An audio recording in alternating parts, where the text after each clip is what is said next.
Bueno, vamos a comenzar esta semana con la clase de historia, ya como de costumbre.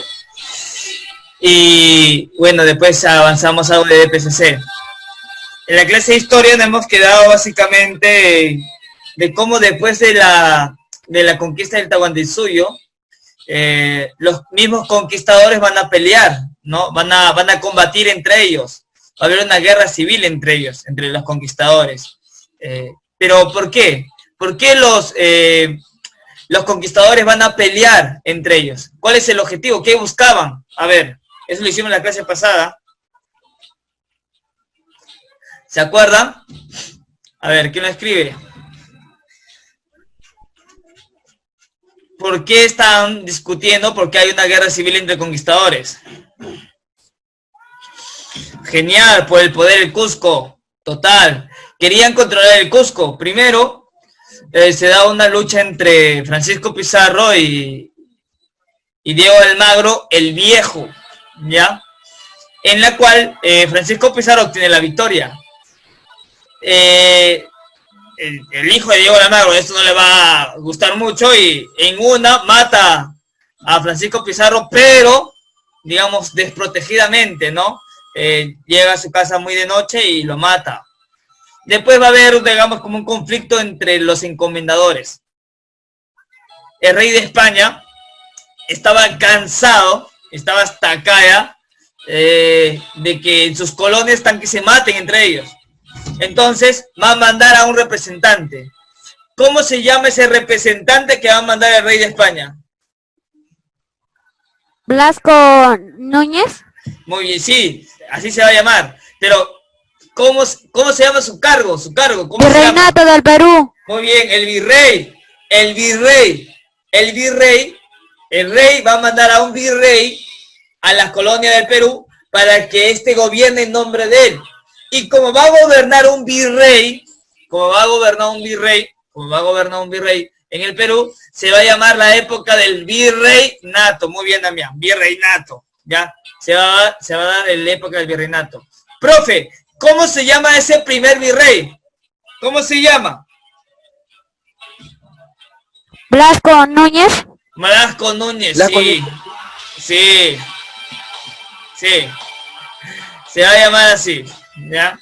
Este señor, Blasco Núñez de Vela, va a ser el primer virrey, ¿ya? El primer virrey del Perú, pero lamentablemente llega en una época en la cual está en muchos conflictos, ¿ya?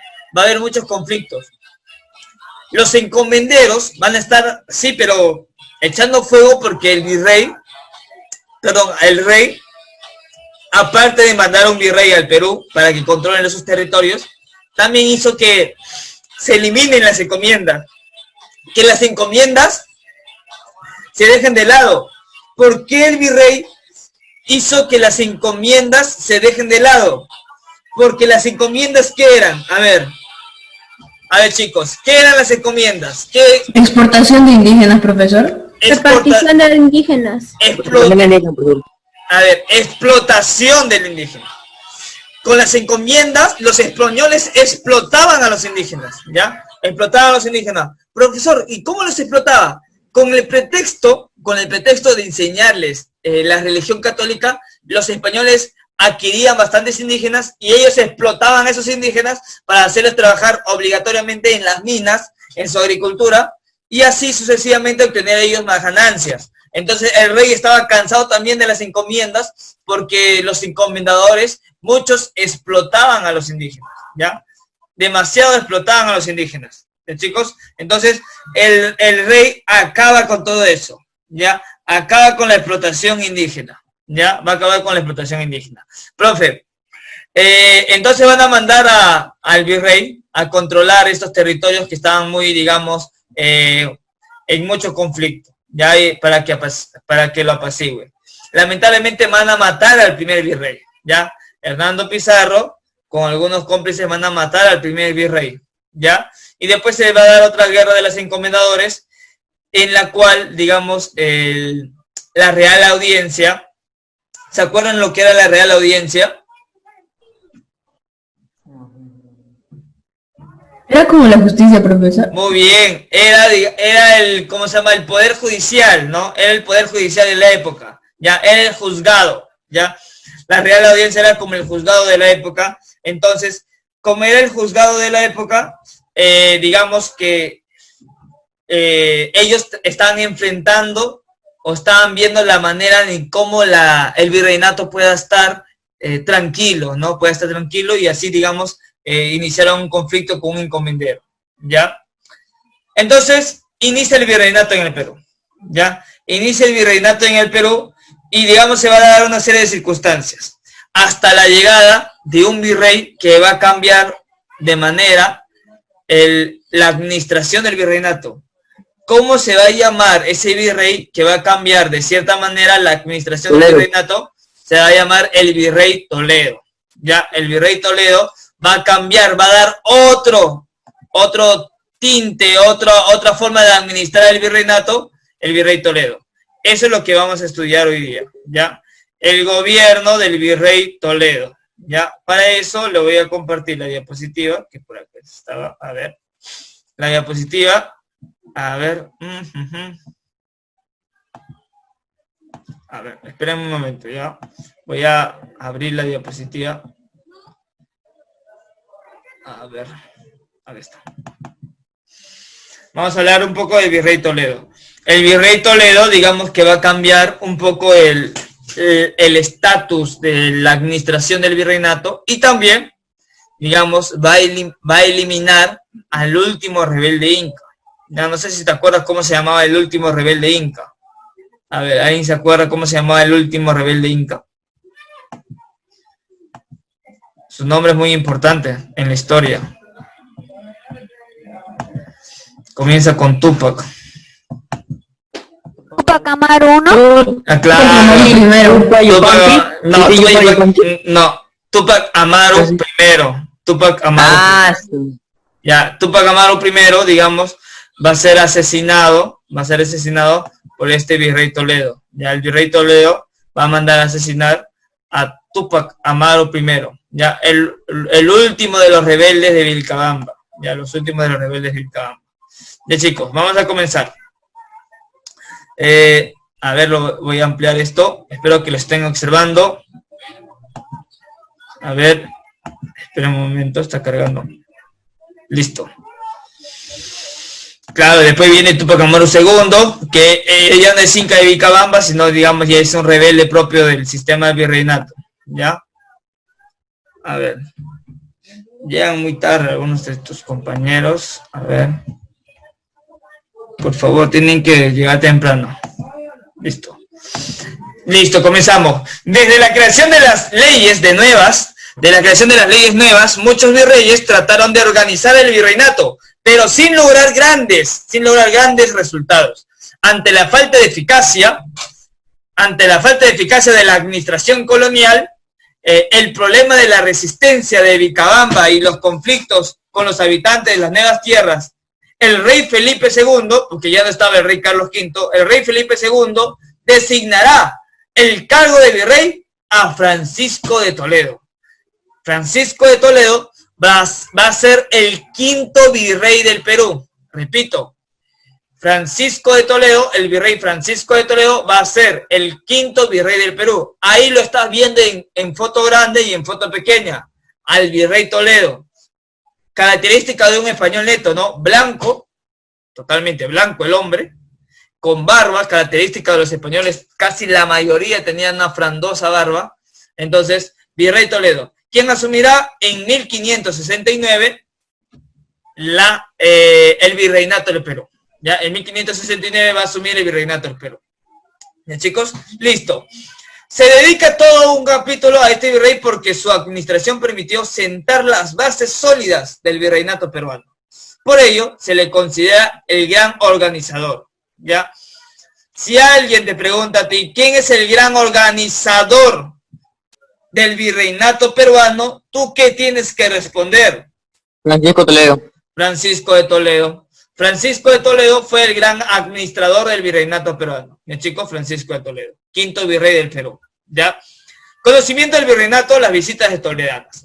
Una de sus primeras medidas administrativas fue llevar a cabo la visita general del Perú, ya que consideraba que era necesario conocer personalmente la situación real del territorio. Por ello, reunió a un grupo de asesores jurídicos, geógrafos y religiosos que emprendieron en 1570 la gran visita toledana. Lo que hizo Toledo es, a ver, una equivocación, dice Toledo, ¿no? Toledo, el virrey Toledo dice esto, una equivocación que cometieron mis antecesores, una de las grandes equivocaciones que cometieron mis antecesores, los antiguos virreyes, fue no conocer el Perú, ¿ya? Como ellos no conocían el Perú, es por eso que muchas veces jugaron en contra de ellos y no pudieron administrar bien sus territorios. Lo que yo tengo que hacer, dice el virrey Toledo, lo que yo tengo que hacer es conocer en dónde me encuentro. Conocer en dónde me encuentro. Para eso voy a reunir a personas que saben del lugar. ¿A quiénes reunió? A geógrafos, reunió a jurídicos y reunió a religiosos, personas que conocen el lugar. Reunió a todos ellos y se fue a investigar cada punto de la colonia española. Sí, a esas visitas se lo conocen como las visitas toledanas.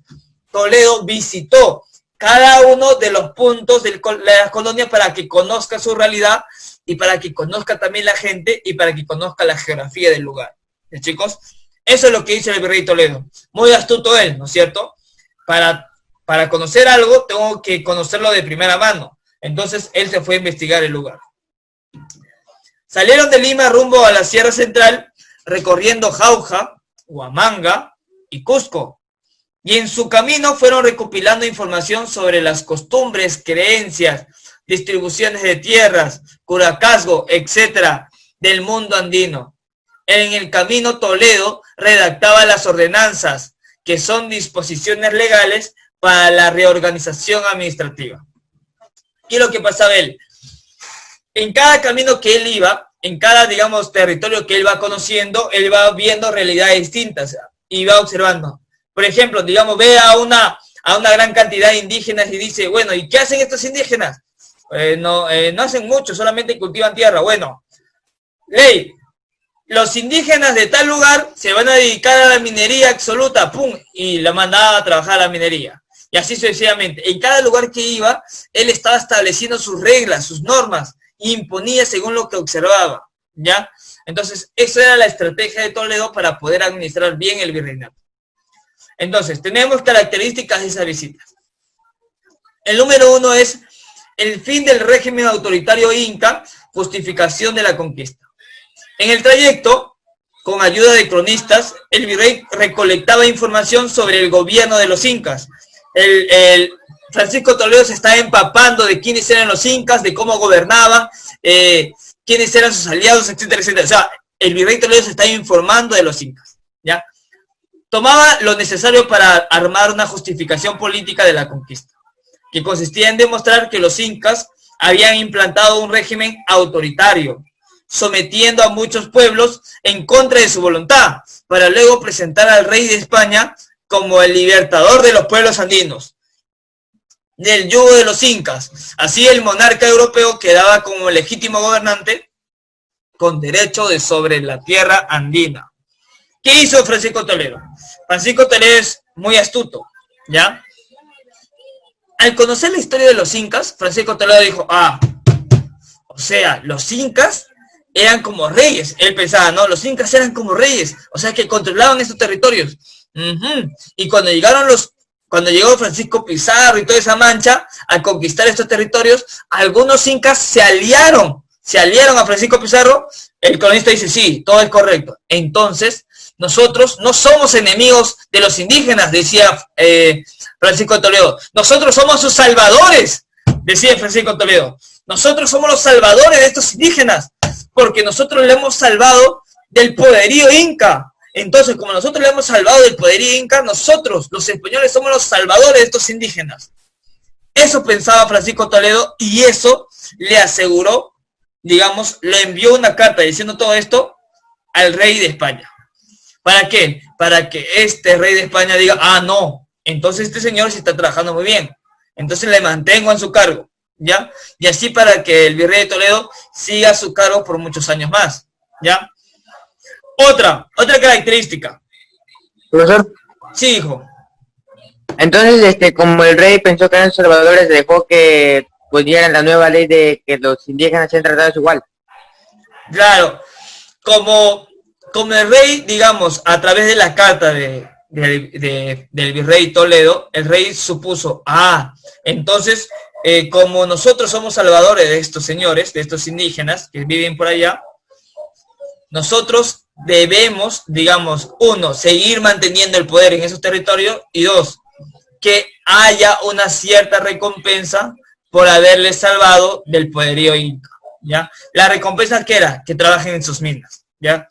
¿Qué es lo que querían los españoles? Pues oro y plata. ¿De dónde consigues el oro y plata? De las minas. Entonces, ¿quiénes trabajarían en las minas? Pues los indígenas, ¿ya? Esa era la conclusión. No sé si te das cuenta, ¿ya? Esa era la conclusión final. Entonces, el indígena, como atribución de yo haberlo salvado, pues tiene que trabajar en las minas para que a mí me dé el oro de esas minas. Eso más o menos era la idea, ¿ya? La nueva minería colonial, acá es lo que estoy hablando, mira, acá va a decir lo que estoy hablando. Uno de los lugares importantes del trayecto de la visita toledana fue Potosí. Potosí es uno de los territorios con mayor oro y plata en América. Es una de las minerías con mayor oro y plata en América, Potosí, ¿ya? Francisco Toledo, al descubrir Potosí, se da cuenta de que puede ser explotada por él. Y las personas que se encargarían de explotar ese oro, o las personas que trabajarían, extraerían ese oro y plata, eran los indígenas, ¿ya? Ella lo estaba pensando de esa manera. Ya para pasar ese entonces, esta mina de plata era la más importante del virreinato peruano. Como la mina de Potosí representaba el principal ingreso económico de la colonia, la mina de Potosí tenía harto plata, harto oro, tenía todo, ¿ya? Como la mina de Potosí representaba el principal ingreso económico de la colonia, el virrey Toledo tomará las medidas necesarias para asegurar que nunca le falte mano de obra para la extracción de la plata. Para lograr tal objetivo establecieron las siguientes medidas, ¿ya? Profesor, ¿qué medidas se establecieron para que exploten las minas de Potosí? Estas medidas, la mita minera. Establecieron la mita minera. Y profe, ¿qué es la mita minera? El sistema de trabajo obligatorio. La mita minera era el sistema de trabajo obligatorio por turnos que aseguraba trabajadores en las minas. Lo realizaban varones indígenas entre 18 y 50 años, a favor del Estado español. El trabajo de las minas era de un año. Toledo estableció que 16 provincias cercanas a la mina enviaban pobladores a cumplir ese trabajo. Métodos de purificación. Implementó nuevas técnicas de purificación de la plata que consistía en un proceso de amalgamiento con el azogue, mercurio, mineral que era trasladado de la mina de Huancavelica. Y la Casa de la Moneda de Potosí. Fue creada para que sea centro de acuñación de monedas, vigilancia de extracción de la plata y que se encarguen de asegurar el pago de los impuestos mineros.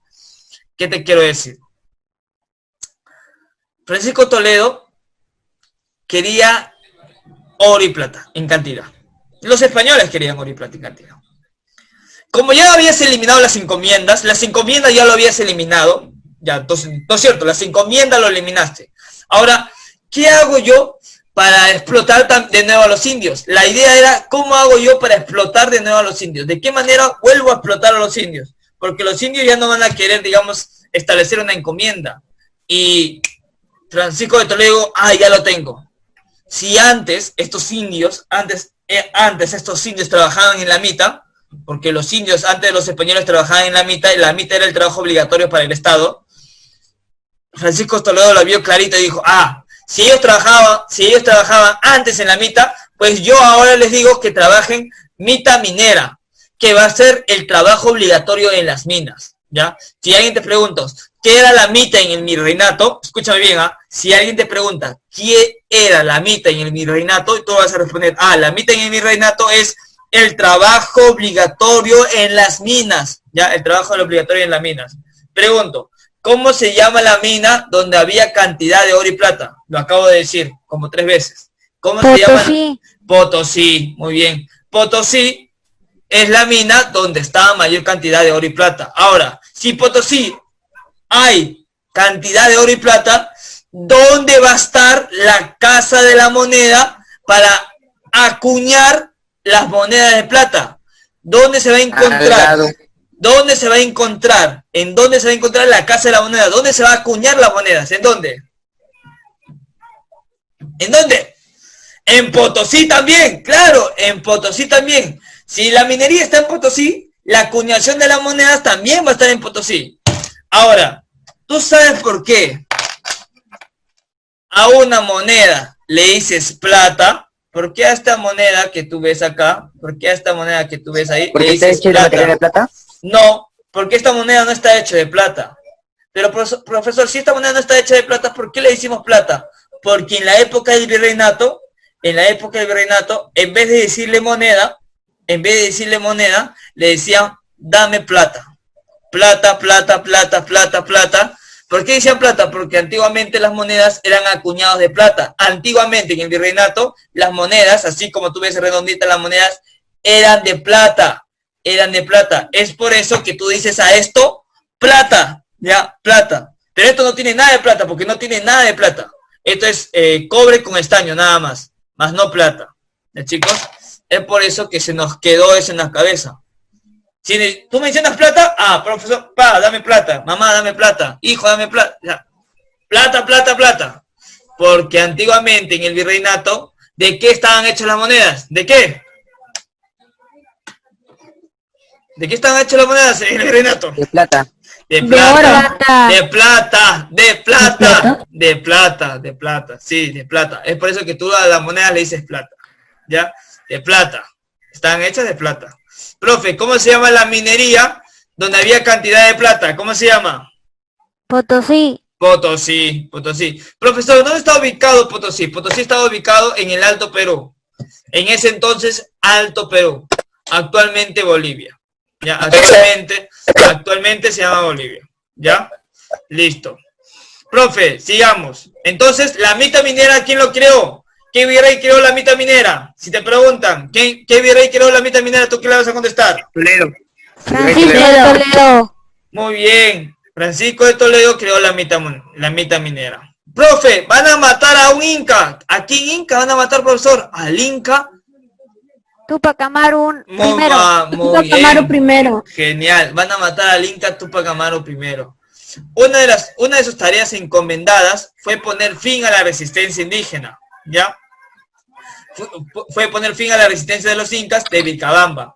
Por ello, en 1571, Toledo llegó a Cusco, donde inició la persecución a Tupac Amaru I, para finalmente ordenar su ejecución. ¿Ya? ¡Prac! Su ejecución. ¡Toma! ¡Prac! ¿Ya? El virrey Toledo regresa a la ciudad de los Reyes. ¿La ciudad de los Reyes qué ciudad es? Lima. Muy bien, genial. La ciudad de los Reyes es Lima. Muy bien. Qué bueno que sepas eso. La ciudad de los Reyes regresa a Lima en noviembre de 1575. ¿Ya? Su visita duró aproximadamente 5 años. Y ¡prac! Va a mandar a ejecutar al último inca, o sea, a Tupac Amaru I. ¿Ya? Segundo, organizando a la población andina los censos y reducciones. El virrey Toledo quería saber cuántas personas indígenas estaban acá en la colonia, cuántos españoles, cuántas personas extranjeras estaban acá. O sea, va a armar un censo. Ya va a armar un censo. Profesor, ¿qué es un censo? Un censo es contar cuántas población tú tienes en un territorio. ¿Ya? Eso es un censo. ¿Cuántas poblaciones tienes en un territorio? Eso es un censo. ¿Quién va a ser el primer censo en el virreinato? Francisco Toledo. ¿Ya? Los censos.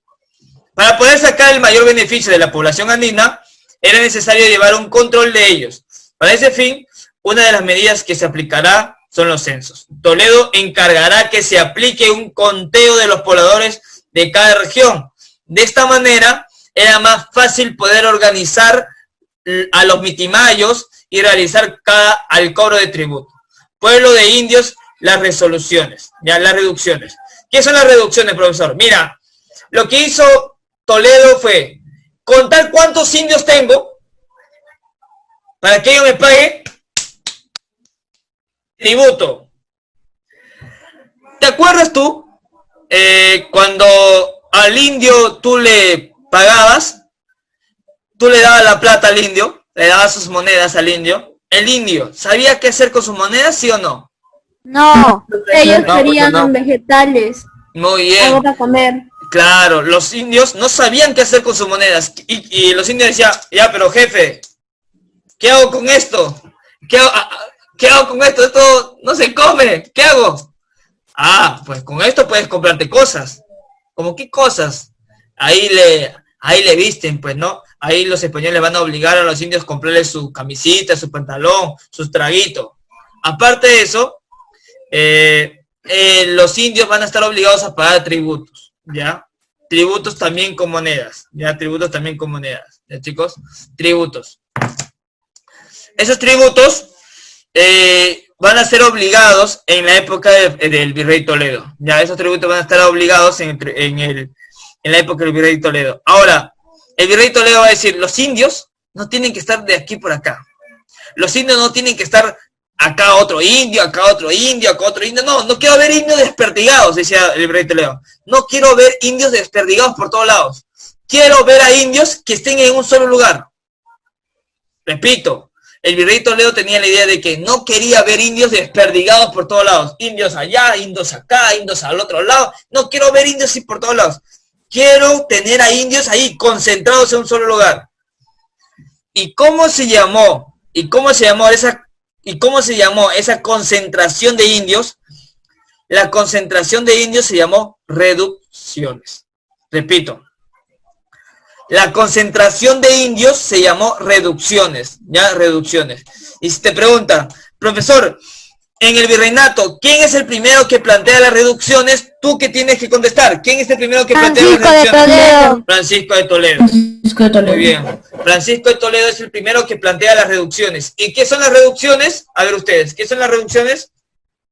Para que paguen tributos. Concentración de indios. Concentración de indios. La reducción, una reducción es concentración de indios. El virrey Toledo no quería ver indios por cualquier lado, entonces él quería concentrarlos en un solo lugar. ¿Cómo se llamó esa concentración de indios? Reducciones. ¿Eh, chicos? Muy bien. Entonces, como sabemos, una de las prioridades de la administración toledana fue la reorganización de la población indígena, con el fin de tener un mejor control que permitiera también su evangelización. Para ello, el virrey agrupó a los indígenas en pequeños pueblos llamados reducciones. La reducción estaba diseñada como si fuera una pequeña ciudad.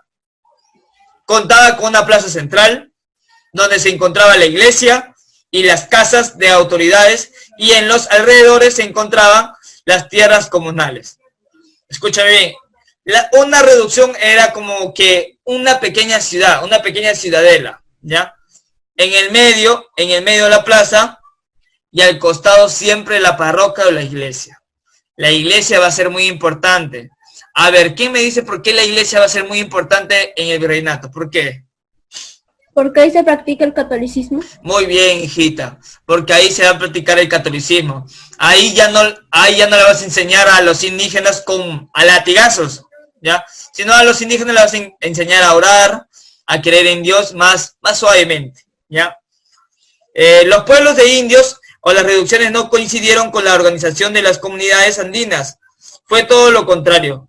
Quiebra los vínculos territoriales que unían a los miembros de un ayu. Reunir a la población de una región en las reducciones facilitaba no solo las labores de evangelización, sino también el cobro de tributos y reclutamiento de la mano de obra andina. O sea, reunir a los indígenas en un solo lugar era beneficioso ¿para quién? A ver, reunir a los indígenas en reducciones era beneficioso ¿para quién? ¿Para los indígenas o para los españoles? ¿Para quién era beneficioso? Españoles. Para los españoles. era beneficioso para los españoles, ¿ya? Era beneficioso para los españoles. Reunir a todos los indígenas en un solo lugar, era beneficioso para los españoles, porque ahí tenía a todos los indígenas. Lo podía hacer creer en Dios. Le tenía que obligar a pagar tributos, y si no quieren cumplirlo, pues los castigo, ya los castigo. Entonces, a mí me conviene que estén en reducciones, ¿ya? Eso es lo que pasaba. Profe, ¿qué más se va a dar? El fin de los conflictos, ya, el fin de los conflictos. Además de organizar a la población andina, reestructurar la minería colonial y terminar con la resistencia de Vilcabamba, el virrey Toledo tuvo que sofocar rebeliones de españoles que estaban insatisfechos con la nueva forma de gobierno.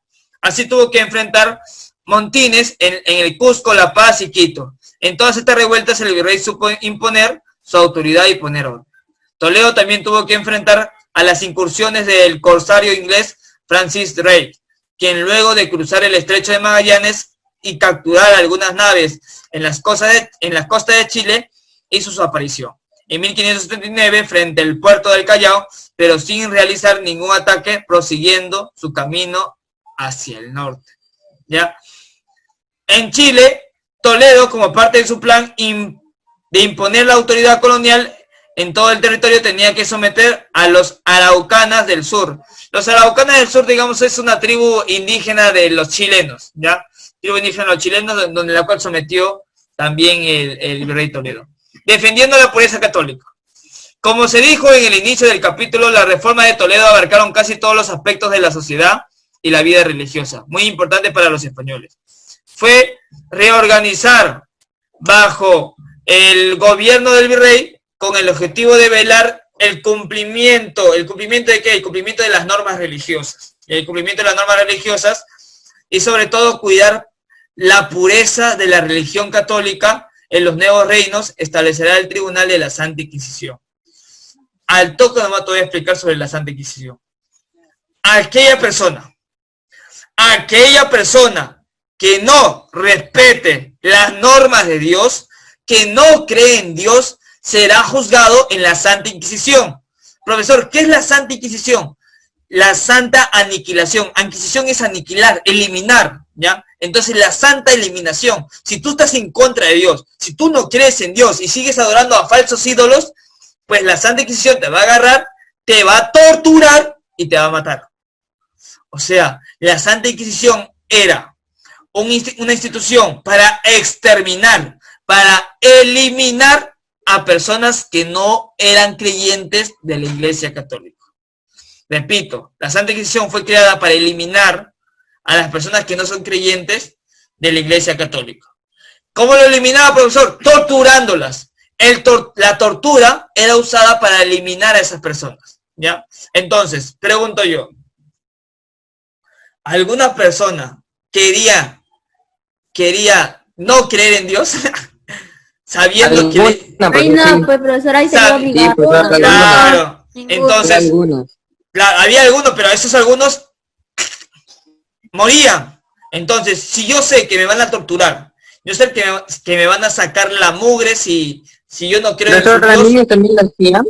¿Cómo? ¿A niños también le hacían eso? A los niños era más fácil hacerle creer en Dios, pues. A los niños era más fácil hacerle creer en Dios porque tú nomás le cuentas las historias y el niño cree. A los que era más difícil hacerle creer en Dios eran las personas mayores, a los adultos, ¿ya? A ellos era más difícil. Es por eso la amenaza, ya es por eso la amenaza. Dime, hijita. Pero no cree que ellos habrán seguido adorando a sus dioses, pero enfrente de los españoles adoraban a Dios. Claro, muy bien, Lorena. Muy bien. Diste en el punto, sí. Lo que hacían los indígenas era jugar a doble filo, pues, ¿no? Jugar a doble filo. Cuando están los españoles ahí enfrente de ellos, adoraban al Dios español, o sea, al Dios Cristo, ¿ya? Pero cuando estaban reunidos entre ellos, cuando solamente se juntaban entre ellos, pues seguían adorando a sus dioses. Es por eso que hasta el día de hoy, muchas de las personas andinas siguen creyendo en la Pachamama, en la Madre Tierra, en los apus, siguen creyendo en ello. Porque así caleta, indiscretamente, sin que se den cuenta los españoles, ellos siguieron adorando a sus dioses. ¿Te das cuenta? Entonces, fue una estrategia. Pues no fue una estrategia. Ya, está bien, para que no me mate voy a adorar a su Dios. Ya voy a adorar a su Dios, pero así caletamente, sin que nadie me ve, voy a seguir adorando a mis dioses, ¿ya? Es por eso que hasta ahora, digamos, la gente andina sigue adorando a esos dioses, ¿ya, chicos? Muy bien.